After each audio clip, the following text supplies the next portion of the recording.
오늘 오후 예배 설교의 제목은 복음이 일으킨 큰 소동이라는 제목으로 말씀을 함께 나누겠습니다. 우리 오전 중에 말씀이 힘 있는 교회라는 제목으로 저와 여러분이 사도행전 19장의 말씀을 함께 읽었습니다. 지리적인 배경이 어디였죠? 바로 에베소였습니다. 우리가 이 에베소에 대해서 좀 알아야 될 이유가 있는데요. 우리가 예전에 고린도에 있었던 일들을 한번 살펴보자면 그 고린도에는 아프로디테 신전이 굉장히 그 모든 사회와 문화의 중심지에 있어서 그들로 하여금 문화적이나 또는 여러 가지 그들이 타락하고 방탕하는 어떤 이유를 제공했었다라는 것들을 여러분 기억하시면 좋겠어요. 그래서 그리스 신화의 미의 여신이었기 때문에 여사제가 한 1000여 명 정도가 사실 합법적인 매춘을 하면서 온 도시 자체가 음란한 도시였다라는 것들을 저와 여러분들이 함께 말씀을 통해 알 수 있었습니다. 그런데 오늘 이 에베소에는요, 고린도에는 아프로디테 신전이 있었다고 하면 이 에베소에는 아데미 신전이 있었습니다. 그런데 이렇게 얘기해 볼까요? 잽이 안 되는 거예요. 인구는 고린도가 훨씬 더 많았는데 여러분, 이 규모라든지 이 신전의 어떤 영향력은요, 에베소가 훨씬 강력했습니다. 그래서 사실 이 아데미 신전이 7대 불가사의 중에 하나입니다. 우리가 아는 피라미드, 만리장성 기억나시죠? 그 7가지 고대 건축물 중에 도저히 인간의 힘으로는 어떻게 이런 건축물을 지었을까 싶은 그런 건축물 중에 하나로 꼽히는 게 뭔가 하니 바로 이 아데미 신전, 에베소에 있던 그것이 7대 고대 불가사의 중에 하나였습니다. 이 신전들이 2번에 걸쳐서 이제 회파가 되고 3번째 지어지게 된 것이 오늘 이 본문에 있는 바울이 에베소를 방문했을 때 본 신전이었습니다. 알렉산더 대왕 사후에 이 신전이 지어졌는데요. 대략 오늘날로 따지면 길이가 한 130m 정도, 그리고 넓이가 한 70m 정도, 그리고 높이가 거의 한 20m 정도 되니까 여러분 오늘날로 말하면 면적으로 따지면 축구장 정도 된다고 생각해요. 여러분 축구장이 얼마나 큽니까?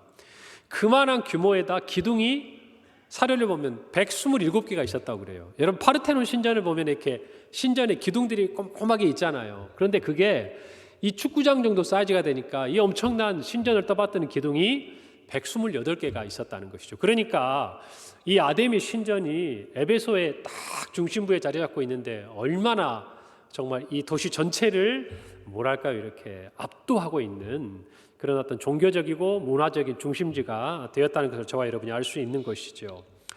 특별히 이 아데미라고 일컫는 아르테미스, 그리스 신화에 나오는 이 여신은요, 사냥과 또 출산의 여신으로 특별히 다산, 풍요를 상징합니다. 그러니까 사실은 이 어떤 여신의 신전을 만들어 놓고 그들이 정말 원했던 건 뭘까요? 우리 안에 경제적으로 또 농업적으로 굉장히 풍요롭고 부유함들을 바랬던 것이고 그들의 도시가 강대해지기를 바랬던 것이죠. 자, 그래서 이런 신전을 중심으로 발달하는 공업이 있습니다. 그건 뭐냐면 세공업이에요. 여러분 예전에는 금이 이렇게 흔하지 않았어요. 예전에 우리 신라 금관 같은 거, 우리나라 같은 경우는 이제 금으로 만든 어떤 그런 장식품들이나 장신구들이 우리가 토굴에 보면 많이 이렇게 발굴이 되곤 하는데, 여러분 특별히 이제 이쪽 근동 아시아 지역이나 지중해 연안으로는 여러분 금도 있지만은 은이 굉장히 많이 났고 이 은을 가지고 세공, 정밀하게 가공하는 기술들이 굉장히 발달했습니다. 그래서 제가 이스라엘에 방문했을 때 이스라엘에 있는 국립박물관을 방문한 적이 있거든요. 그런데 거기 가보면 이제 여러 가지 부분들이 있는데 특별히 그 제사에 관련된 여러 가지 그 기구들을 만들 때요, 성경에 보면 이렇게 성전에 금으로 도금을 하고 입히지 않습니까? 그런 부분들이 대표적인 건 있지만 사실은 정말 많은 거는 뭐냐면 은으로 만든 것들이에요. 예를 들면 토라를 감싸고 있는 케이스라든지 또는 장신구, 금으로 만든 것 이외에 이 제사를 위해서 쓴 많은 부분들의 또 장신구들의 여러분 은으로 만든 이 세공한 제품들이 굉장히 많이 전시가 되어 있고, 그 당시에 이스라엘뿐만 아니라 그 인근의 지역의 근동 아시아와 지중해 연안의 도시들이 동일하게 이 은세공업이 굉장히 발달했습니다. 그러니까 신전을 더군다나 이처럼 정말 그 당시에 거대하고도 모든 사람들이 함께 찾아와서 경배하고 바라보는 이 신전을 중심으로 당연히 뭐가 발달할 수밖에 없는 거예요. 은세공업이 발달할 수밖에 없는 것입니다. 그래서 이 세공업이 굉장히 발달하다 보니까 사실은 그 도시에 사는 사람들은 대부분 이 신전과 관련된 어떤 경제적인 관계를 다 맺고 있는 거예요. 그러니까 신전에 뭘 납품한다든지 신전에서 나오는 거를 어떻게 자기들이 상업적으로 활용한다든지 뭔가 이와 같은 일들이 산업들이 굉장히 발달하기 때문에 에베소에 사는 시민이라면 누구나 어떤 형태로든지 이 아데미 신전하고 연관된 삶을 살아갈 수밖에 없었다라는 것을 우리는 알 수 있습니다. 자, 이와 같이 우상의 어떤 세력이 가득한 땅에 오늘 주의 말씀이 힘을 얻어서 흥왕하고 세력을 얻음으로 어떤 일이 일어나는지 저희가 오전에 함께 살펴보았죠. 그곳에 많은 사람들이 주께 자복하고 돌아오고 또 마술 행하던 자들이 마술책을 다 불살르는 이런 놀라운 일들이 일어나게 되었던 것을 저와 여러분이 오전에 살펴보았습니다. 자, 이쯤 상황이 되니까 여러분, 이 복음이 말씀이 힘을 얻는 것에 대해서 우리 원수 마귀가 그걸 가만히 두고 볼 수가 없잖아요. 그러니 그 안에 사람들을 선동해서 이제 이 에베소 안에 적지 않은 소동, 즉 큰 소동이 일어납니다. 그리고 그 중에 오늘 성경에 보면 한 사람이 나와요. 24절에 보면 데메드리오라는 어떤 은장색이 은으로 아데미의 신상 모형을 만들어 그의 수입으로 삼았다라고 이야기를 합니다.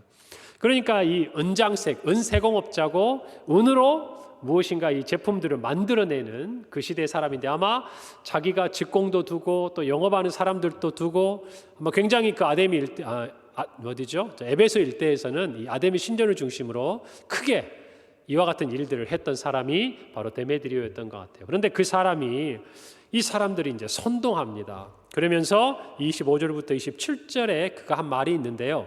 한번 꼼꼼하게 제가 한번 읽어보도록 할 테니까 한번 들어보세요. 그가 그 직공들과 그러한 영업하는 자들을 모아 이르되 여러분도 알거니와 우리의 풍족한 생활이 이 생업에 있는데 이 바울이 에베소뿐 아니라 거의 전 아시아를 통하여 수많은 사람을 권유하여 말하되 사람의 손으로 만든 것들은 신이 아니라 하니 이는 그대들도 보고 들은 것이라. 우리의 이 영업이 천하여질 위험이 있을 뿐 아니라 큰 여신 아데미의 신전도 무시당하게 되고 온 아시아와 천하가 위하는 그의 위엄도 떨어질까 하노라 라고 이야기를 했습니다. 자, 여러분 여기까지 제가 쭉 읽어드렸으니까 여러분 이 데메드리오가 사람들을 선동할 때 진짜 그들이 이 복음이 힘을 얻는 것 때문에 걱정하고 염려하는 것이 뭡니까? 자기들의 이 생업, 풍요로운 생업이 위기에 처한 겁니까? 아니면 자기들이 믿는 위대한 여신 아데미의 정말 그 위엄이 땅에 떨어지는 겁니까? 어떻게 그렇게 잘하세요? 여러분들이 거기 있었으면 다 이 데메드리오의 속마음을 꿰뚫어 봤을 텐데 근데 어쩌면 우리 자신이요 이 데메드리오의 속마음을 또 한편으로는 너무나 잘 공감할 수 있기 때문 아닙니까? 여러분 한번 생각해 보세요.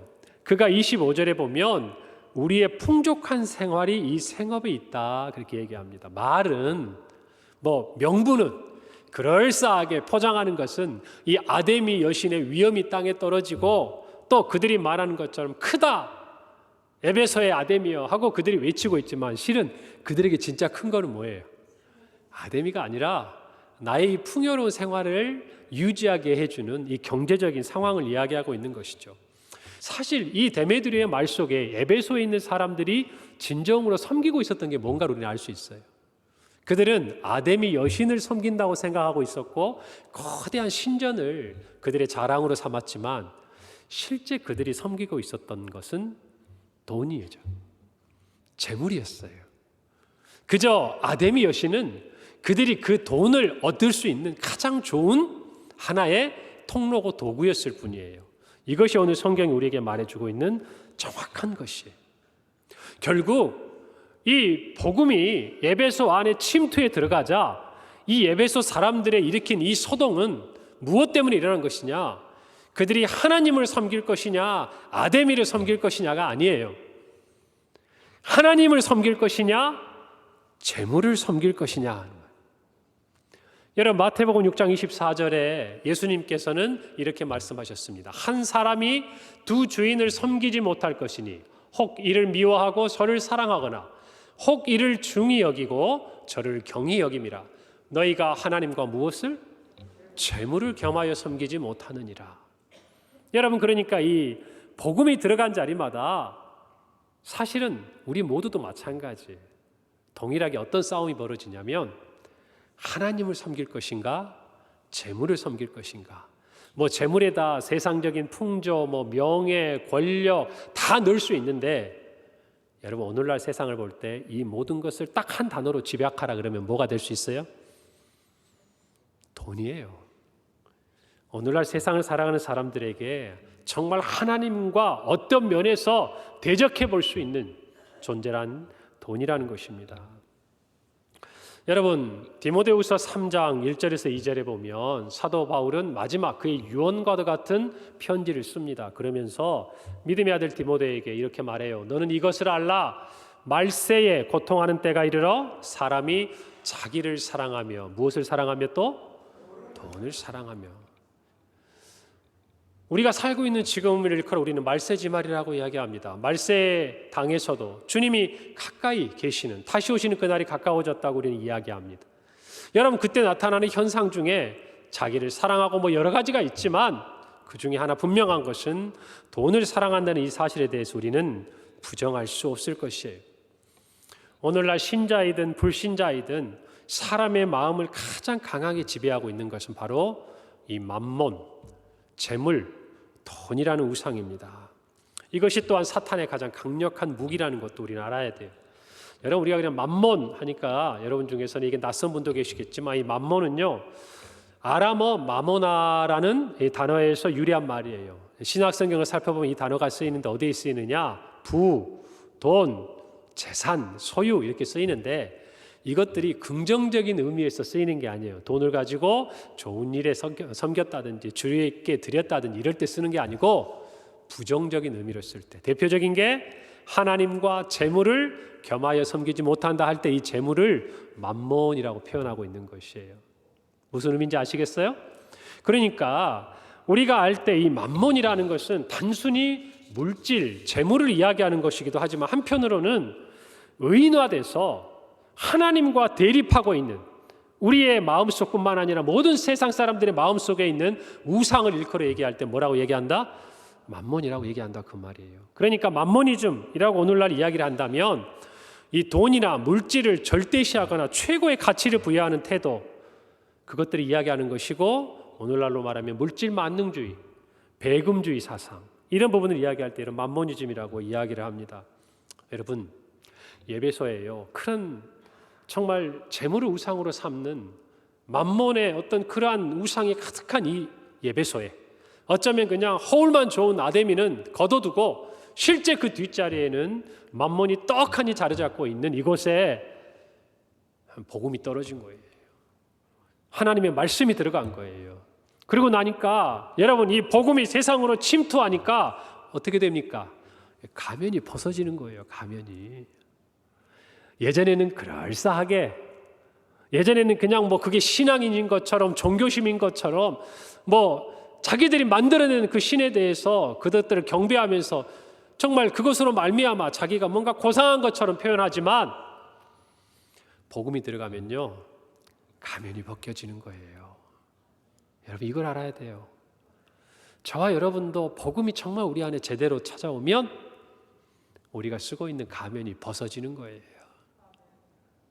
여러분, 믿으셔야 합니다. 그리고 저와 여러분의 가면이 벗겨지기를 바라요. 그것이 복음의 능력입니다.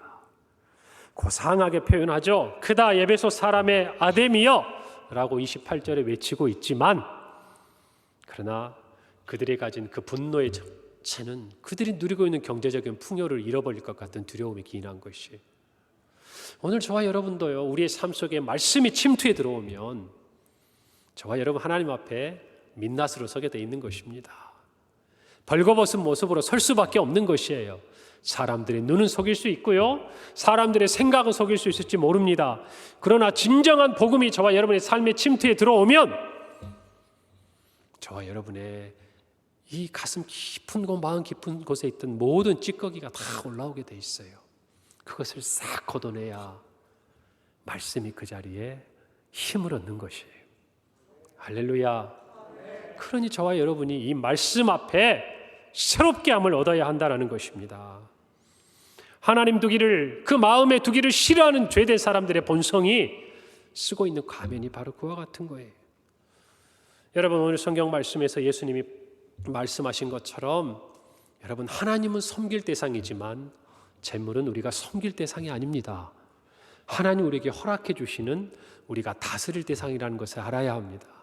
할렐루야. 그런데 마치 그 거대한 신전을 지어놓고 그것을 경배하는 것처럼 우리는요, 우리에게 하나님 허락하신 이 재물을 손에 들고 말은 그럴싸하게 표방하지만 그 재물이 우리의 우상이 되어 살아가고 있는 그러한 삶이라고 한다면 우리나 세상 사람들이나 크게 다를 게 없는 거예요. 사랑하는 성도 여러분, 오늘 이 하나님의 말씀 앞에서 우리 모두가 정말 우리 마음속에 깊은 곳을 들여다볼 수 있기를 바랍니다. 그리고 정말 우리가 섬길 대상이 누구인지를 분명히 깨닫기를 바라는 것입니다. 여러분, 반대로 우리가 이 돈에 대한 유혹만 그러면 이길 수 있다면, 이 재물을 섬기는 이와 같은 죄된 마음만 우리가 걷어낼 수 있다면 여러분, 저와 여러분에게는 소망이 있는 거예요. 할렐루야. 이 말씀을 드리니까 우리 중에 돈 없는 사람은 없죠. 많고 적음의 차이가 있을 뿐 없는 사람은 없어요. 그렇죠? 그런데 모두가 다 이 말 앞에서, 제가 조금 전까지 드린 이 말씀 앞에서 여러분, 무언가 솔직하게 말하면 우리 모두가 마음 한켠에 약간의 짐을 느끼기 시작하는 거예요. 여러분, 그런데 그 짐이 우리에게 잠시 머물렀다 할지라도 여러분, 속히 십자가 앞에 내려놓기를 바랍니다. 왜냐하면 여러분, 그 재물을 하나님 대신 삼는 것은 하나님이 없는 사람에게는 어쩌면 불가능한 일이에요.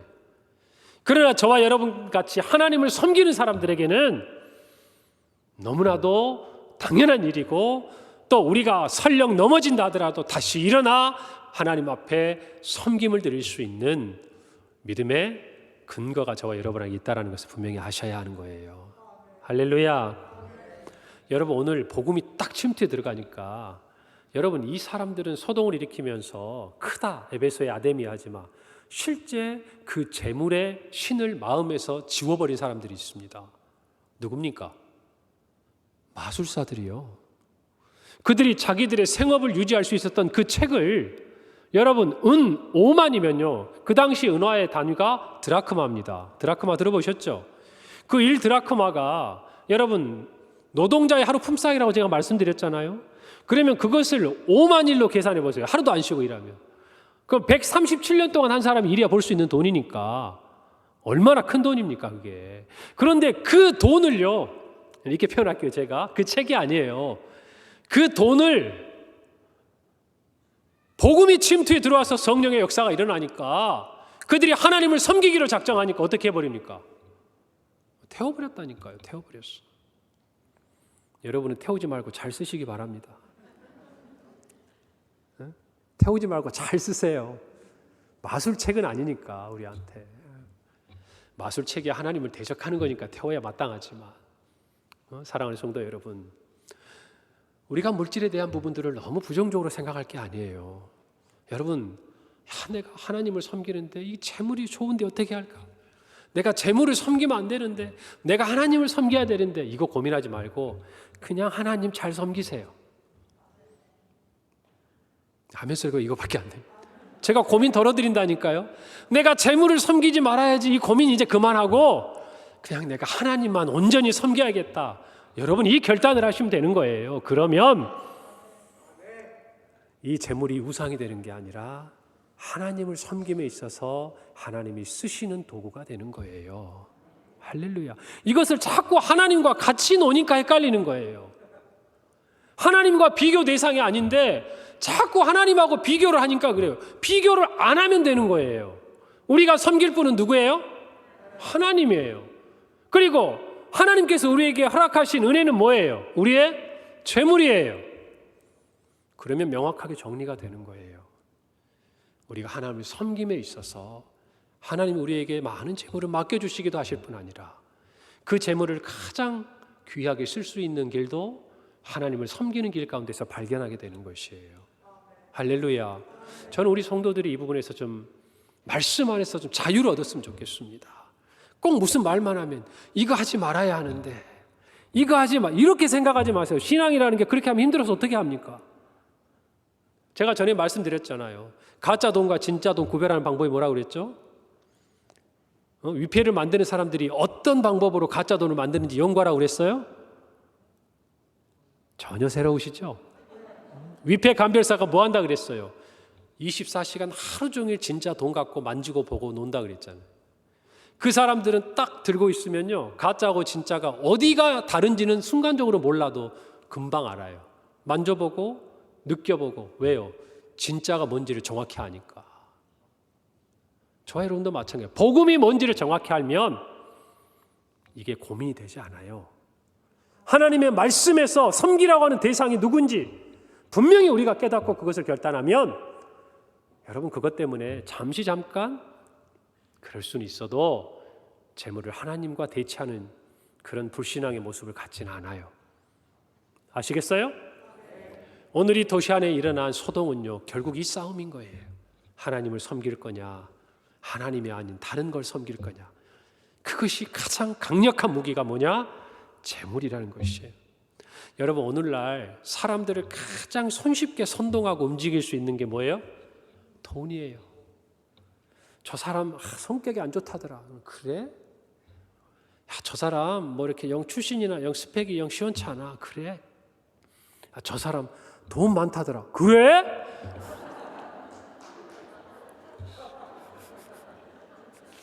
맞아요? 안 맞아요? 저 사람 있잖아, 우리 모아둔 돈을 갖다가 엉뚱한 데 썼대. 우리 회사 돈 어디다 썼대. 다른 건 용서해도 돈 잘못 쓴 거는 용서할 수가 없어요. 세상이 그렇게 됐다 그 말이에요. 세상이.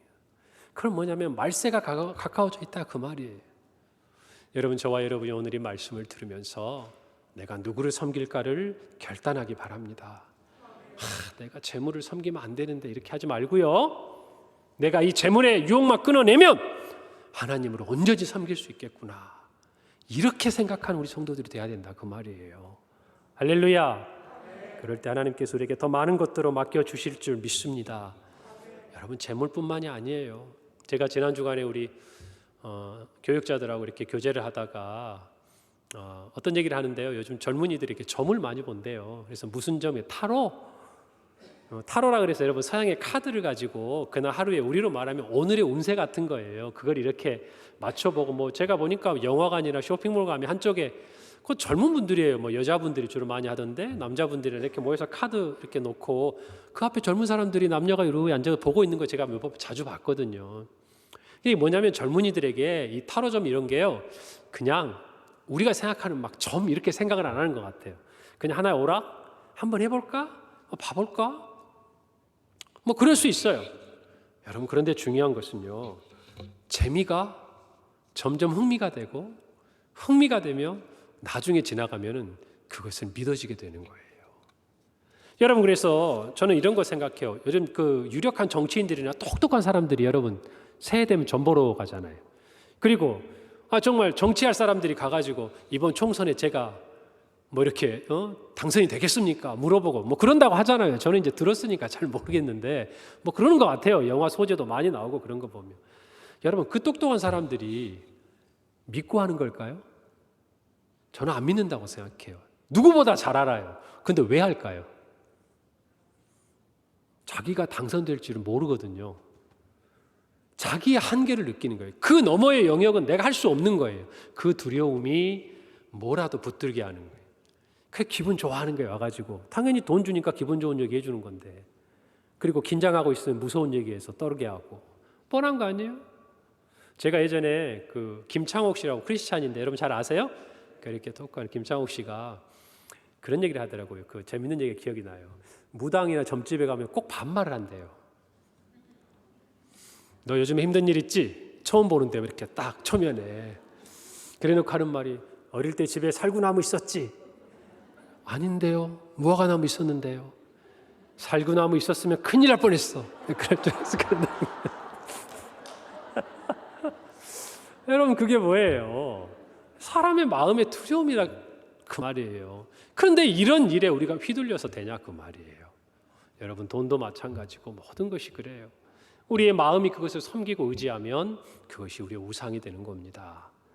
여러분 오늘 이 말씀 제가 조금 전에 깜짝 놀랐어요. 우리 이명호 집사님이 기도하시기 전에 성경 구절을 암송하는데 우리 얼마 전에 제가 말씀드린 로마서 12장 2절 너희는 이 세대를 본받지 말고 오직 마음을 새롭게 함으로 변화를 받아 하나님의 선하시고 기뻐하시고 온전하신 뜻이 무엇인지 분별하도록 하라. 제가 그때 뭐라고 말씀드렸습니까? 이 신앙의 DNA가 바뀌어야 된다고 그랬잖아요. 한번 저를 따라서 해보세요. 무늬만 그리스도인이 아니라 뼛속까지 그리스도인이 되자. 이 말이에요. 무늬만 그리스도인이 되는 게 아니라 정말 우리 뼛속까지 그리스도인이 되는 것, 여러분 그것이 하나님이 원하시고 기뻐하시고 우리에게 바라보시고 또 우리가 그렇게 됐을 때 하나님의 그 뜻을 분별할 수 있다는 것을 믿으셔야 합니다. 아멘. 여러분 오늘 저는 너무 웃긴 게 뭔지 아세요? 32절에 보면 사람들이 외쳐 어떤 이는 이런 말을 어떤 이는 저런 말을 하니 모인 무리가 분란하여 태반이라 어찌하여 모였는지 알지 못하더라. 큰 소동이 일어났는데 뭐 부하내동하는 거죠. 그냥 사람들이 가니까 뭐야 그러면서 막 크다 에베소의 아데미야 막 하고 갔는데 연극장에 들어가 보니까 근데 왜 우리가 이러고 있는 거지? 여러분 마치 오늘날 우리의 세상과 똑같은 거예요. 저와 여러분은 누구를 섬겨야 될지 분명히 아는 사람들입니다. 할렐루야. 그렇다면 정말 제대로 이 복음을 저와 여러분 안에 간직하고 세상으로 하여금 그와 같은 소동이 일어나게 해야 됩니다. 여러분 제가 예전에 이 섬겼던 교회 뭐 제가 얘기는 잘 안 하지만 그 재밌는 일 아십니까? 특세를 40일간 할 때요. 거기가 강남 한복판입니다. 그러니까 밤새 술 먹는 사람들이 얼마나 많겠어요. 근데 새벽이 되니까 사람들이 막 물밀듯이 막 교회당 안으로 들어가는데 술에 취해서 나오던 사람들이 갑자기 막 사람들이 막 뛰어가니까 놀래가지고 자기도 막 뛰어갔대요. 들어가 보니까 어디에? 교회예요, 교회. 여러분 이런 일이 일어나야 되는 거예요. 할렐루야. 또 우리 평강교회도 난 그런 일이 한번 꼭 있었으면 좋겠어요. 에? 그래요. 우리가 이 지역에 그런 영향력을 끼치고 복음으로 침투하고 복음으로 세상 앞에 소동케 하는 은혜를 누리기를 간절히 바랍니다. 여러분 복음이 제대로 들어간 자리에는 반드시 소동이 일어나게 되어 있습니다. 저와 여러분의 삶에도 저와 여러분의 가정에도 일터에도 우리 교회 모든 사역에도 이와 같은 복음으로 인한 큰 소동이 일어나길 바랍니다. 그런데 이 소동이 하나님을 대적하는 소동이 아니라 마술사들이 그 많은 책을 태우듯이 하나님 앞에 돌아와 재물이 아니라 하나님을 섬기는 아름다운 소동으로 뒤바뀌기를 간절히 바랍니다. 함께 기도합니다. 하나님 은혜를 감사합니다. 오늘 이 귀한 말씀을 통해서 우리가 참으로 섬겨야 할 그분 하나님 한 분뿐임을 고백합니다. 우리 모두가 정말 재물을 하나님과 겸하여 섬길 수 없다는 이 사실을 분명히 알고 하나님 우리 안에 있는 모든 마음에 정말 가면과 겉옷을 벗어버리고 하나님 앞에 진실한 마음으로 주를 섬기며 또 세상 앞에 복음을 증거하게 하옵소서. 예수님의 이름으로 기도합니다. 아멘.